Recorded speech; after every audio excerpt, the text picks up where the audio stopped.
জাপানে বাংলাদেশি কমিউনিটির সবচেয়ে বড় মসজিদ আমান মসজিদ কমপ্লেক্স এ আয়োজিত হয়েছে ইফতার মাহফিল। প্রবাসী ব্যবসায়ী তুহিন আহমেদের উদ্যোগে এ আয়োজন হয়েছে। দেশটির সাইতামা এলাকায় অবস্থিত মসজিদটিতে আয়োজিত এই মাহফিলে অংশ নেন ৬ শতাধিক বাংলাদেশি।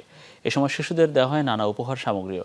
এতে অংশ নেন বৃহত্তর বরিশাল সোসাইটি জাপানের সভাপতি কাজী এনামুল হক, খুলনা সোসাইটি জাপানের সভাপতি জাকির জোয়ারদার, ব্রাহ্মণবাড়িয়া সোসাইটি জাপানের সভাপতি রাজীব মাহমুদ এবং কুমিল্লা সোসাইটি জাপানের উপদেষ্টা সিরাজুল হক।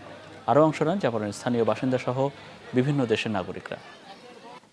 প্রত্যেক বছর আমরা এই যে একসাথে ইফতার করতে পারি এত বড় একটা জায়গাতে, জাপানে আলটিমেটলি আজকে ৬০০ লোকের আয়োজন করা আছে এখানে, এবং সবাইকে এই যে এই ইফতারের মাধ্যমে সবার সাথে দেখা হবে।